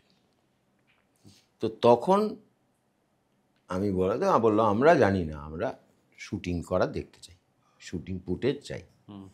আমি এসে চাকরি বাঁচানোর তাগিদে ক্যামেরাম্যানকে বলেছি ক্যামেরা নিয়ে ওঠ, নিয়ে যেখানে যা পেরেছি শ্যুট করেছি, যেখানে যা পেরেছি, মাকালি জিভ, পানে সব করে নিজের মতন করে শুটিং করে ফেলেছি। বাঁচাতে হবে চাকরিটা, 3345। তো সেইটা করতে গিয়ে যথারীতি একসময় ওনার নেশা কাটলো, নেশা কাটার পর হাউ হাউ হাউ করে উঠেছে, সর্বনাশ হয়ে গেল। তখন আমি বললাম যে দাদা, আমি কালকে রাত্রিবেলা তুমি ঘুমিয়ে পড়েছিল বলে আমি যা পেরেছি তাই শুটিং করেছি। ও রাশগুলো চেক করলো, আরও কিছু গ্রামীণ ফুটেজ জোগাড় করে সেই এপিসোডটা টেলিকাস্ট হল। মানে অনেক কৃতজ্ঞতা ওই ভদ্রলোকের প্রতি আমার, তার কারণ হচ্ছে যে উনি সেই এপিসোডটাতে নাম যায় পরিচালনা ওনার, কিন্তু এই প্রথম আমার নাম যায় পর্ব পরিচালনায় আমি। আচ্ছা, ও হি ওয়াজ দ্যাট মাচ জেনারাস আর কি। উনি এইটা দেন। এবং রবীন দাস বলে একজন ডিরেক্টর ছিলেন, অপরাজিত, ও তখন চাকরি, আমাদের ওখানে কবি কথা বলে একটা প্রজেক্ট হতো বিভিন্ন কবির লাইফ নিয়ে। তো সুবোধ সরকার ছিলেন অ্যাঙ্কার। তো সেই সময় একদিন কোনো রাজবাড়িতে কাউকে নিয়ে শুটিং হবে, দুটো ক্যামেরায় শুটিং হবে, দুটো মনিটর গেছে। তো রবিন আমাকে বললো যে শোনো, টাকা পয়সা যাকে যা খাবার দেওয়ার অর্ডার হয়ে গেছে, আগে করে দাও। আমি অর্ডার করে দিয়েছি। এখন এত তাড়াতাড়ি? বললো না, যখন আসার আসবে, সেকেন্ড ক্যামেরাটায় তুমি বসো, সেকেন্ড মনিটর। আচ্ছা। এই আমায় বসতে দেওয়া হলো। আচ্ছা। তারপর সেটা বোধহয় সাহিত্যিক কমল মজুমদারের 100 বর্ষ বা 125 বছর হবে, তাকে নিয়ে একটা আলোচনা সভা হবে আর একটা তথ্যচিত্র বানাতে হবে। কারুর কমল মজুমদার পড়া ছিল না। তো আমাকে বললো, তুই পড়েছিস? হ্যাঁ, আমি কমল কুমার মজুমদার সম্পর্কে তুই বানিয়ে নিয়ে আয়। এই প্রথম একটা 15 মিনিটের জিনিস আমাকে বানাতে দেওয়া হলো এবং আমি বানালাম, আমার নাম গেল। তারপর আমাকে একটা অনুষ্ঠান, ডেইলি তখন বাজারে রোজগেরে গিন্নি চলছে, আমাকে বলে একটা গেম শো তৈরি করতে হবে। আমি এই তো সুযোগ বলে একটা গেম শো শুরু করলাম ডিরেক্ট করা। আকাশে গিয়ে হ্যাঁ, মহিলাদের গেম খেলা। হ্যাঁ, আমি তো আকাশের স্টাফ তখন। আচ্ছা। মৌ অ্যাঙ্কার ছিল। এই আমার ডিরেক্টর হিসেবে প্রথম সাফল্য পাওয়া, যে প্রজেক্টটা হিট করে গেল। কিন্তু প্রজেক্ট হিট করে গেল, আমি সারাদিন শুটিং করছি, রাত্রে ফিরে এসে এডিট করছি। ইতিমধ্যে আমার বিয়ে হয়েছে। দেখা গেল যে আমার বউ অভিমান করে বলল যে বিয়ের 2 বছর বা 1.5 বছর, এক বছরের মধ্যে আমি যত রাত্রি রুমার সাথে কাটিয়েছি, তার থেকে অনেক বেশি রাত আমি মুকুট বলে আমার অ্যাসিস্ট্যান্টের সাথে কাটিয়েছি। ছেলেটি জয়ন্তর তার নাম। তার কারণ হচ্ছে যে আমি সারাদিন শুটিং করছি, আমার রিসার্চারও আমার সাথে রাত জাগছে, তার সাথে আলোচনা হচ্ছে, এই করছি করে আমরা রাত্রে এডিট করছি, আবার ভোরে বেরিয়ে যাচ্ছি। এই করতে গিয়ে আমার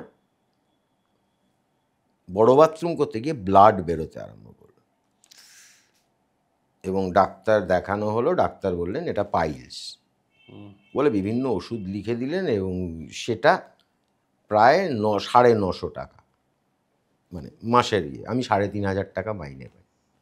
আমি আকাশে বললাম, আমার 1000 টাকা মাইনে বাড়াবেন? বললো অসম্ভব, খুব বেশি হলে 500 টাকা বাড়াতে পারি। আমার একটা অভ্যেস ছিল পাউডারের কৌটোয় পয়সা জমানো। তো আমি দেখলাম আমার পাউডারের কৌটোয় 700 টাকা জমেছে। তো আমি রেজিগনেশন ছেড়ে দিলে চাকরি। ওকে। তার কারণ হচ্ছে আমার 500 টাকা হবে না, আমার 950 টাকা তো লাগবে মেডিসিনটার জন্য। আমার মানে এরকম বহুদিন হয়েছে যে হতে পারে যে এখন আমার এসি ছাড়া ঘুম হয় না, এসি গাড়ি ছাড়া বেরোতে পারি না, বা যে আমার চালক সে করে কি আগে থেকে এসি চালিয়ে রাখে যদি আমি নামবো জানলে। কিন্তু সেই সময়টা আমি বিজয়গড়ে থাকতাম এবং বিজয়গড় থেকে আকাশ বাংলা মিন্টো পার্কে আমি মাসের শেষ দিকটা হেঁটে যাতায়াত করতাম। হেঁটে গেছি, হেঁটে ফিরেছি, এতগুলো জিনিস একসাথে, তার উপরেই অসুস্থতা। তো ছেড়ে দেওয়ার পরের মাসেই আমি তারাতে জয়েন করি। তারায় জয়েন করার পরে আমার আরও 1000 টাকা মাইনে বাড়ে, না 1500 টাকা, 5-এর কাছাকাছি মাইনে হয়। কিন্তু আমি দেখি আমার মাইনে দেওয়া হচ্ছে, কিন্তু তারায় তখন কিছু হচ্ছে না। আমি কাজ দিন বসে বসে কতক্ষণ মাইনে নেব? কিছু না করে মাইনে নিতে আমার আবার বামপন্থী চামড়ায় চিরবির করতে আরম্ভ করল। এই সময় শুনলাম একটা জায়গায় স্ক্রিপ্ট রাইটার ইত্যাদি পদে লোক নেওয়া হবে। আমি ইন্টারভিউ দিলাম। অদ্ভুতভাবে ইন্টারভিউতে সুযোগ পেলাম। যে চ্যানেলটা আমার 1000 টাকা মাইনে বাড়ায়নি, আমি ঠিক তাদের নিচে একতলায়, সেটা 4 তলা না 5 তলায় ছিল, আমি একতলায় চাকরি পেলাম 35,000 টাকা মাইনে। 35,000 টাকা। This was black magic. Black magic motion pictures. Okay. Black magic তো তখন মানে একদম সাংঘাতিক একটা টিম। সাংঘাতিক টিম, মানে আমাকে একটা কনসেপ্ট 5 দিনে গপ্প হচ্ছে তখন, হাউমাউ খাউ চলছে, ওদিকে অনির্বাণরা ফাটিয়ে রোজগেরে গিন্নি করছে। আমি রোজগেরে গিন্নির শেষ দিকের কয়েকটা এপিসোড ডিরেক্ট করলাম। করতে গিয়ে দেখলাম কার্তিক আমার চেয়ে বেশি জানে, মানে সে তো ডে 1 থেকে ছিল। তো মানে এই করতে গিয়ে মানে কনসেপ্ট মাথায় আসছে না, কি করব। অর্জুনদা বলল, এই গাড়ি নিয়ে যা, বৃষ্টি হচ্ছে, চলে আমি হ্যাঁ তাহলে একটু বৃষ্টি দেখে আসি। কোন অফিস তোর সারাদিনের খাওয়া দাওয়া দিয়ে একটা গাড়ি দিয়ে বলবে যা সারাদিন কলকাতায় ঘুরে বেড়া, কনসেপ্ট ভেবে নিয়ে চলে। মানে কনসেপ্ট ভাবনাটা এরকম একটা চেয়ার টেবিল দিয়ে দিলাম বসে পড়লি, এইভাবে হয় না। মানে এই যে কাজ করার স্বাধীনতা, ভালো সিনেমা দেখতে চাও সিনেমা দেখো, এইটা ব্ল্যাক ম্যাজিক করে। তারপর ব্ল্যাক ম্যাজিকও ছাড়লাম, আবার কৌটো, আবার কৌটো। এইটা ছাড়ার পর আমি পড়লাম অথৈ সমুদ্রে, যে হোয়াট নেক্সট। তখন আস্থা বলে একটা সিরিয়াল হতো, সেইটায় অডিশন চলছিল। কুণাল মিত্র আমাকে বললো তুই একবার অডিশন দে। এবার আমি অডিশন দিতে গেলাম, গিয়ে দেখছি যে আমি আরও 3-4টে ছেলে, একটা পাড়ার লোকের ডায়ালগ। এবার 3-4টে ছেলে হয়েছে পার্টি কোটায় ঢুকেছে বোধহয়। মানে আমি আমার ডায়ালগটা বলে দিয়েছি, দেখছি সে বোকার মতন বসে আছে। মানে এই বলবি তো এবার, নেই তাহলে আমি কি বলবো শোন, বলে আমাকে তো পাস করতে হবে। এই আমার 2000 টাকা পার ডে ঠিক হলো, এবং এই প্রথম মাসে 27 দিন ডেট পেলাম। 27 দিন? হ্যাঁ। বাবা। এবং বিদীপ্তা ছিল আমার ট্র্যাকে। বিদীপ্তা বলেছিল দেখ এই তোর চেয়ে আমার টিআরপি বেশি, মেগা সিরিয়ালে পাঠ করার সিস্টেম হচ্ছে, আমি যখন যেদিকে হেঁটে হেঁটে যাবো তুই ঠিক মনে মনে 1, 2, 3 গুণে আমার পেছন পেছন হেঁটে হেঁটে আসবি। আবার দেখবি আমি পজিশন চেঞ্জ করে চলে যাব, তুই ওখানে দাঁড়িয়ে 1, 2, 3 গুণে আমার পেছন পেছন, কারণ ক্যামেরা মূলত আমায় ধরবে, আমার এই টিআরপি তোর থেকে বেশি। ঠিক এই আমি মেগা সিরিয়ালে পাঠ। কিন্তু তারপর সে আস্থা বন্ধ হলো। আকাশ, ততদিনে আকাশের একটা অংশ চলে গেছে আকাশ 8 চ্যানেল 8-এর হাতে। এই চ্যানেল 8-এ আমি গিয়ে বললাম আমি লিখতে চাই। আমাকে বললো লেখো। এই পুলিশ ফাইল লেখা শুরু হলো। আচ্ছা। 1 মাসে 140 থেকে 50 পাতা লিখতে হতো। আমি 14টা পুলিশ ফাইল লিখেছি। ওরে সর্বনাশ। ব্যাংকিং করেছি, আমার রোজগার করতে হবে। অদিতি আর অনুজা মিলে একটা সিরিয়াল লিখতো, ইন্দ্রনীল প্রযোজক ছিল। নাম বলো কি আছে? কোথায় পাবো তারে, অগ্নিদেব চট্টোপাধ্যায় ডিরেক্টর ছিলেন। ওরা সিরিয়ালটা ছেড়ে দিয়ে আমার নাম রেফার করে। আমি লিখতে ঢুকলাম। মেগা সিরিয়াল লেখা, মানে পুলিশ ফাইল 1 মেগা। তো এই মেগা সিরিয়াল লিখতে ঢুকে আমি দেখতাম যে অগ্নিদেব দা গেলাম, লোকে কী হয় সিন ভালো হয়েছে কি মন্দ হয়েছে পড়ে, তারপর বলল তো অগ্নিদা এরকম ধরে বলতো এ তো 3 মিনিটের সিন। হ্যাঁ, মানে 3 মিনিট ডিউরেশন। হ্যাঁ। এবার সমস্যাটা হচ্ছে আমি নাটকের ছেলে, এবং আমার কপালে লেখা, তোকে তো বললাম। আমি একদিন সুদীপ মুখার্জি আর তনিমা সেনকে নিয়ে একটা সিন ছিল, আমি লিখেছিলাম অসম্ভব টরে টক্কাওয়ালা একটা সিন। আমি নিয়ে যাওয়া মাত্র বলেছি যে 6-7 মিনিট হবে, 21 মিনিট হবে কমপক্ষে। কারণ তুই লিখতে লিখতেও তো তোর একটা পড়া হয়, অভিব্যক্তি সহ পড়িস তুই, ক্যালকুলেশনটা হয়েছে। আমি আজকে বসে থাকবো,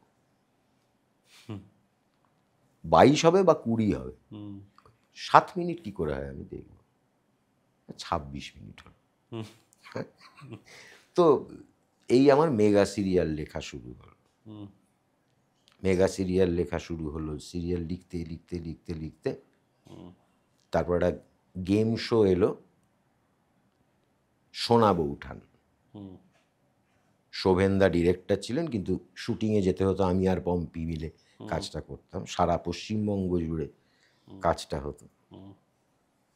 জি বাংলা একটা ভালো টাকা পেমেন্ট করতো, এবং তারপর সারেগামা ঢুকলো, তারপর মেগা সিরিয়াল লেখা ইত্যাদি প্রভৃতি চলতে লাগলো। এই দিস ওয়াজ ইউর জার্নি, মানে অবিশ্বাস্য জার্নি, অবিশ্বাস্য অনুভূতি।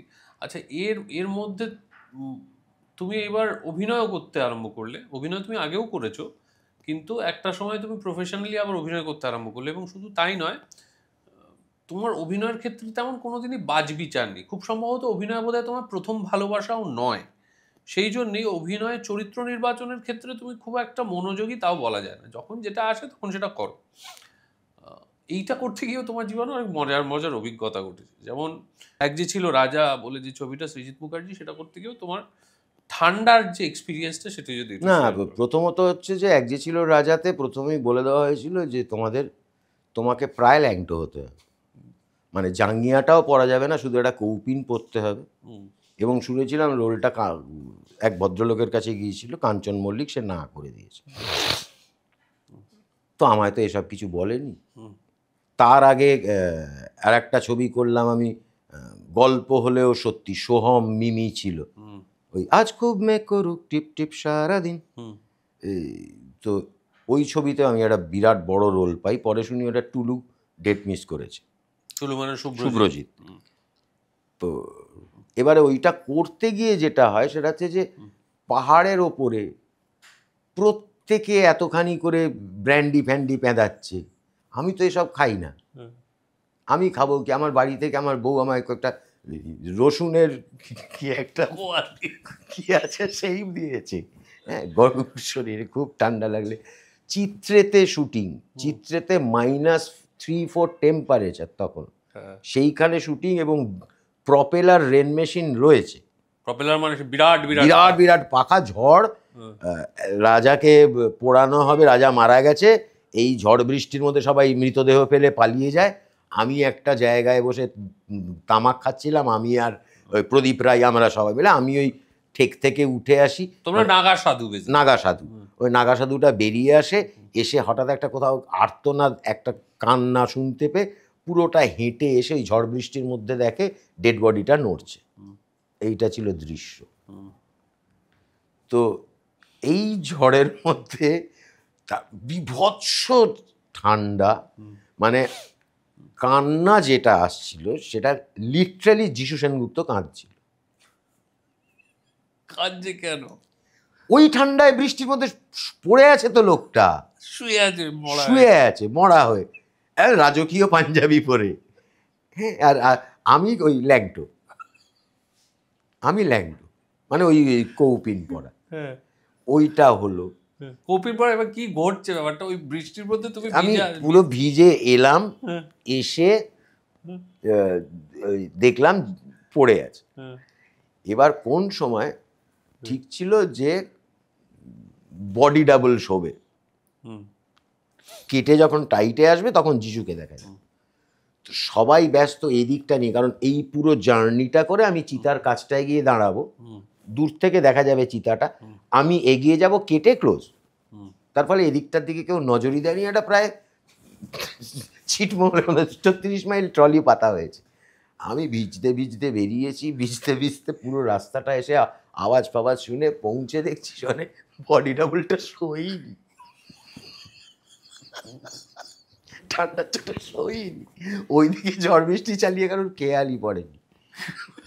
এবার কাট কাট কাট কাট কাট কাট, সেই সময় সোমনাথ কুণ্ডু মেকআপের,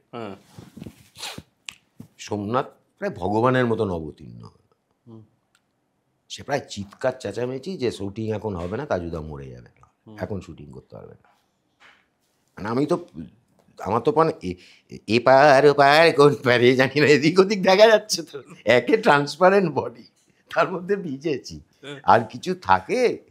এইবার ওই যে মাল্টি যত লাইট আছে সমস্ত খুলে পুরো ইউনিট মিলে আমার সেঁকতে আরম্ভ করলো, একদম ধরে এরকম করে সেঁকছে, কারণ দাঁড়াতে পারছি না। সাধুরা করে কি, সাধুরা একটা ছাই মাখে, এবার এখানে সেটা পাউডারে কিন্তু আরো ঠান্ডা লাগে, এখানে তো সেটা পাউডার। বাবা, এটা তো তাও ভালো। এরপর গেছি বেনারস, মণিকর্ণিকা ঘাটে শুটিং হবে, নদীতে ক্যামেরা, আমরা বসে আছি, ঠিক এইখানে চোখ বন্ধ করে পিছনে নাকি কৈলাস খেরের গান চলবে, আমরা সবাই সাধনমগ্ন। এবার সাধনমগ্ন ওই দৃশ্যটা করতে আমাদের ওই 6 জনের যা যা কিছু আক্ষরিক অর্থে ফাটা সম্ভব সবই ফাটিয়েছে। তার কারণ যারা মণিকর্ণিকা ঘাটে গেছে তারা জানে যে এখানে ওখানে সেখানে সেখানে নানা জায়গায়, ওখানে তো ইলেকট্রিক চুল্লি নেই, মানুষ পোড়ানো হয়, এবং আমরা এখানে বসে আছি এই রকম জায়গাতে, একটা বডি পুড়েছে খানিক আগে, কাঁচা মাংস পোড়ার যে গন্ধ, সেই গন্ধের মধ্যে তুই হাঁটছিস, বসে আছিস ধ্যান করতে, তোর মুখ বিকৃত করা যাবে না, এই পর্যায়ে পেরোলো। তারপর নিয়ে গেল আমাদের রাজস্থান, জয়সালমীর, সেইখানে ড্রোন উড়িয়ে দিয়েছে, দিয়ে বলেছে তোমরা দৌড়ো, হাঁটবে, জোরে জোরে হাঁটবে মরুভূমি দিয়ে। এবার ভোরবেলা 4টের সময় ওই ঠান্ডায় মরুভূমি দিয়ে হাঁটছি। এবার প্রবলেম হচ্ছে কোথায়, যেখানে একবার না আর একটু ডান দিকে যেতে হবে এইসব বলছে, যখন তুই আবার পেছন থেকে স্টার্ট করতে পারছিস না তো, কারণ ফাঁকা মরুভূমি দিয়ে হাঁটছিস, যে জায়গা দিয়ে তুই অলরেডি হেঁটে গেছিস, পায়ের ছাপ পড়েছে। ও আচ্ছা। ফলে তোকে আরও এগিয়ে যেতে হচ্ছে, যাতে ড্রোনে দেখায় বিরাট জায়গা জুড়ে যাচ্ছে। এবার যেতে যেতে আমি, যেহেতু টপে ক্যামেরা, আমি যেসুকে বলছি কি সারা সবে 4:30 বাজে, এর মধ্যে খবরের কাগজওয়ালা বেরিয়ে গেছে, আর আমরা শুটিং করছি, দেখ এও বেরিয়েছে। বলছে কোথায়? হলো দেখ সাইকেলের চাকা। দেখছি এরকম সাইকেলের চাকা ভর্তি, চাকার দাগ। আমাকে বলছে, গালাগালটা তো আর বলা গেল না টেকনিক্যাল কারণে, সরে এসো। হ্যাঁ কেন? বলো র্যাটেল স্নেকের চাপ। হ্যাঁ, র্যাটেল স্নেক গেলে যে দাগটা পড়ে, সেটা পুরো সাইকেলের চাকার দাগ। আমি তার পাশ দিয়ে ভাবছি, এখান দিয়ে বোধহয় বাড়ির লোকের মতন পেপার দেওয়ার জন্য পেপারওয়ালা সাইকেল নিয়ে গেছে। এবার যিশু তখন সৃজিতের প্রিয় পাত্র। আমাদের একটা পাহাড়ে এত অবধি বরফের মধ্যে দিয়ে হেঁটে যাওয়ার কথা, এত অবধি নাগা। এবার ব্যবস্থা করা হয়েছে, সেটা হচ্ছে যে খুব কায়দা করে তার আগের দিন আমরা যিশুকে বলা হয়েছে যে তুই একটা নায়ক, আমরা তো ছুটকো ক্যারেক্টার, আমরা বললে শুনবে, ইলেকট্রিক কম্বল পাওয়া যায়। হ্যাঁ, যেটা হিট করে দেওয়া যায়, প্রি হিট করে দেওয়া। আমি যদি এখন বলি ক্যালাব, তুই গিয়ে বল। এবার যিশু মোটামুটি বারফার খেয়ে গিয়ে বলেছে যে আমাদের 5টা ইলেকট্রিক কম্বল লাগবে। বলেছে আচ্ছা হবে। এবার ইলেকট্রিক কম্বল কি, সেটা হচ্ছে যে আমাদের খুব গেছে, আমরা ভাবছি কি ট্যান্ট্রাম আমাদের। এবার ইলেকট্রিক কম্বল রাখা হয়েছে নিচে চার্জ দেওয়ার জন্য। এবার আমাদের তো উঠে যেতে হয়েছে পাহাড়ের ওপরে। এবার সেখানে এত অবধি আমি বলছি আমার দ্বারা হবে না, পারবো না রে যিশু, পারবো না। আর যিশু তখন সৃজিতের ছবির নায়ক, পরে ওকে বুঝতে পারছো না, আমাদের কিন্তু এটা ফাটিয়ে দিতে হবে, আমরা প্রমাণ করে দেবো কোনো ব্যাপার না, রাজুদা পা ফেলতে হবে শুধু, এগিয়ে চল, আমি তো আগে যাব, প্রথম আমি, তোমরা পেছনে এসো। প্রচুর সাহস টাহস দিল, দিয়ে নিচ থেকে ক্ষীণ গলা অ্যাকশন, কারো তো পাহাড়ের নিচে। এবার প্রথমে যিশু পাহাড়ে গিয়ে ও ফাক, আমি বলছি কোলের ছেলে ফাঁক খায়, যিশুর প্রথম পাটা দিয়ে এত ডুবে গেছে, ও ফাক। এতক্ষণ আমাদের বলছিল ঠান্ডা কোনো ব্যাপার না। এবার ওইখান থেকে কম্বল অবধি যাওয়ার আগেই তুই মরে যাবি। এবারে কম্বল দাঁড়াও নিয়ে যাচ্ছি, কম্বল গরম করে নিয়ে এসছে পায়ের তলায় দেওয়ার জন্য। ওই অতখানি হেঁটে আস্তে আস্তে কম্বল পান্তা ভাত হয়ে গেছে। তো এক্সপিরিয়েন্স ভীষণ, মানে ভয়ঙ্কর এক্সপিরিয়েন্স, ভয়াবহ। হ্যাঁ, কেন আমি আর একটা ছবি ছিল, সেই ছবিতে আমি লাস্টে ডিরেক্টরকে বললাম যে আমি বিয়ের পরেও এত বেড সিন করিনি। একটা ছবি ছিল, তাতে আমার প্রচুর ডেট ছিল, 14-15 দিন মতো, নাকি 12-13 দিন। রোজ যেতাম, বলতে যাও ওখানে গিয়ে শুয়ে পড়ো, একটা খাট, আমি শুয়ে পড়তাম। এত বেডসিন আমি জীবনে, পাগল তো, একটা বিছানায় শুয়ে থাকে আর মাঝে মাঝে তাস খেলে, মেঘে ঢাকা তারা কমলেশ্বর। ও হ্যাঁ, কি বেডসিনই না করেছি আমি, রোজ গিয়ে ও শাশ্বতর পাশে খাটে গিয়ে শুয়ে থাকতাম। না কিন্তু এই বেডসিন বা শয্যার দৃশ্য নিয়ে তোমার সত্যি সত্যিও তো এক্সপিরিয়েন্স আছে, সেটা একটু শেয়ার করো। সেটাও তো ভীষণ আনইউজুয়াল অভিজ্ঞতা, চট করে কারোর হয় না। একটা ছবি করতে, মানে পাঠ করতে গিয়ে যেখানে আমায় বলেছিল তোমার একটা বেড সিন আছে, তা আমি উত্তেজিত, আমার জীবনে প্রথম বেড সিন। তো আমার গল্পে সে নীলের বউ। এবার নীল মুখার্জি, ওর তো তোর সাধারণের থেকে চেতনা অনেক বেশি। তো নীল মুখার্জি বলেছে, ছি ছি, তুই আমার বউয়ের সাথে ফষ্টি নষ্টি করবি, আমি নিজের চোখে দেখবো, সাক্ষী থাকবো। ও সব কাজ ছেড়ে শুটিং দেখতে বসে গেছে। ডিরেক্টর রয়েছে, নীল রয়েছে, এবার ক্যামেরাম্যান আমাকে বলছে, দেন প্যান খোলেন, জামা খোলেন, একটু জ্যাঙ্গাটা নামাবেন।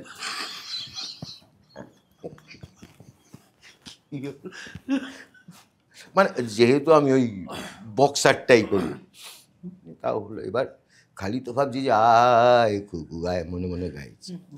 ভাবছি কী হবে, মনে মনে বিভিন্ন গোধারা ট্রেন দুর্ঘটনা এইসব ভেবে মনকে তৈরি করছি যে কোনো একটাভাবে তো কন্ট্রোল করতে হবে, জীবনে প্রথমবার।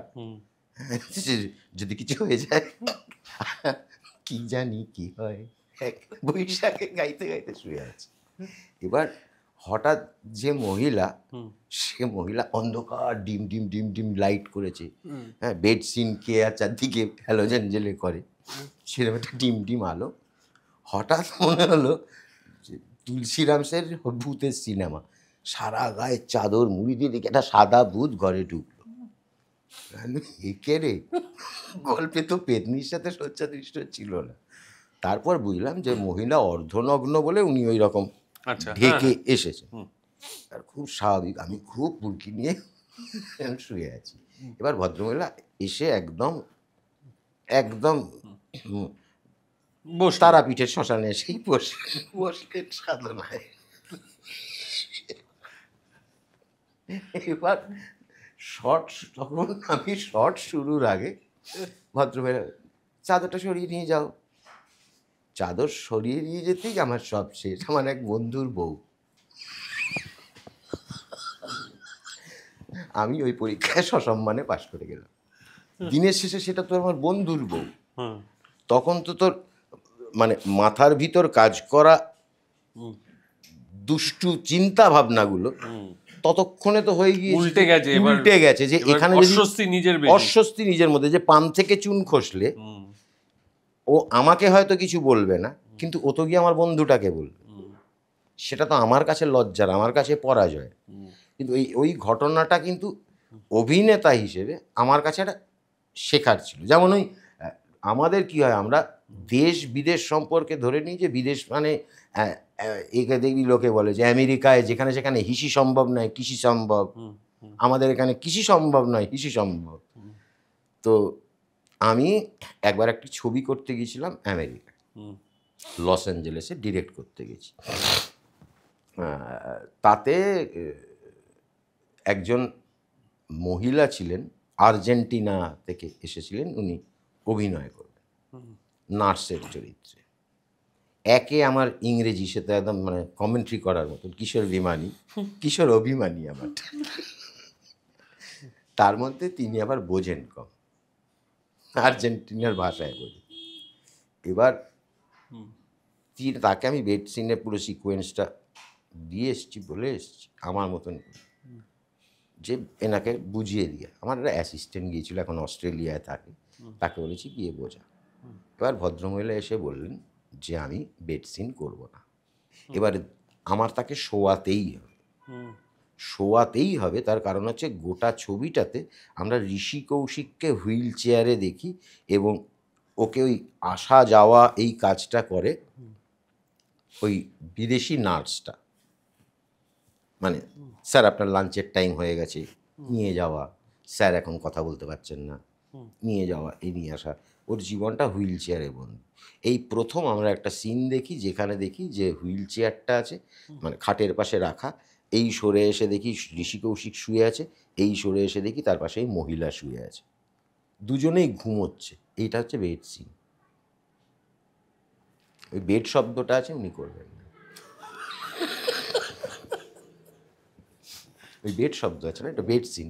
তারপর আমি দেখলাম যে একে ইংরেজিতে বলে কিছু হবে না, আমি পাশের আলাদা একটা ঘরে ডেকে নিয়ে গিয়ে একদম শোনো তোমাকে বলি, গেলা রেখে দেবো, তোমাকে বুঝতেও পাবে না কোন দিক দিয়ে ঢুকিয়েছি কোন দিক দিয়ে পাক হয়েছি করে প্রবল কিস দিলাম, ভদ্রমহিলা বললেন ওকে, বলে শুয়ে পড়লেন।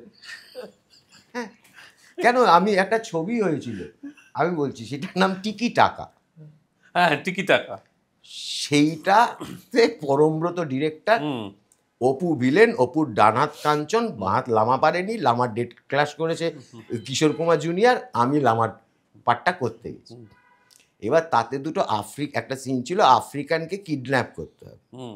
এবার পরম আর অরিত্র দুজনেই সুশিক্ষিত, বিদেশে ফুটবল খেলা দেখতে যায়। এবার এয়ারপোর্টের সামনে বেরোবে, আমি কিডন্যাপ করব। এবার পরম আর ইয়ে ক্যামেরা তো সিজ অন দ্য ওয়ে করে পরম ইংরেজিতে বলে গেছে ক্যামেরা এই গিয়ে এই জুম এই গিয়ে এইসব বুঝিয়ে গেল।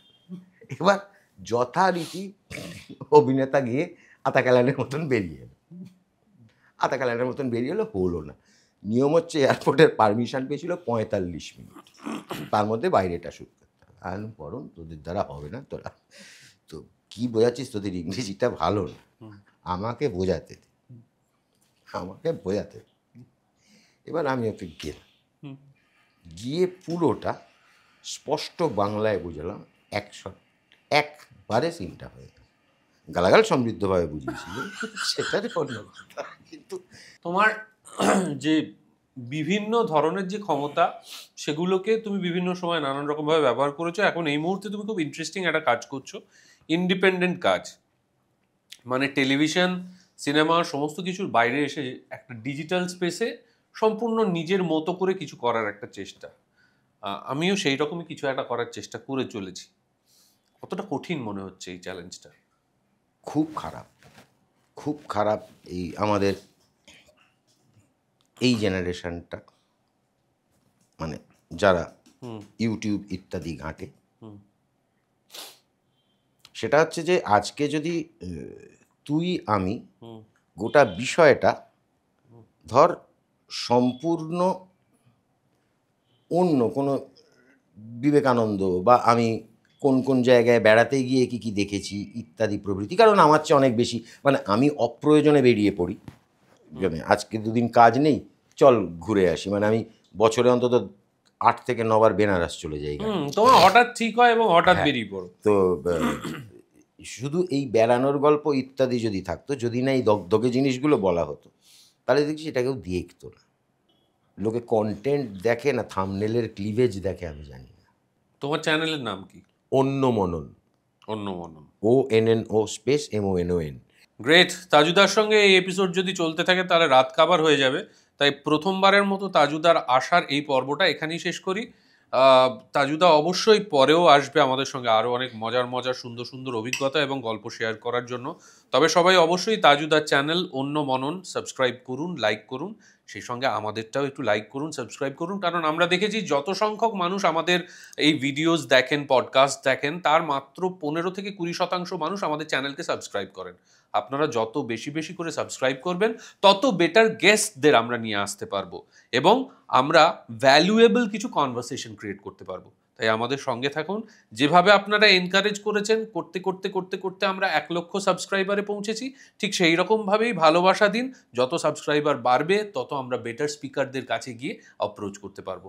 ততক্ষণ পর্যন্ত সবাই খুব ভালো থাকুন, সঙ্গে থাকুন time and tide podcast with সৌরভের সঙ্গে। Thank you.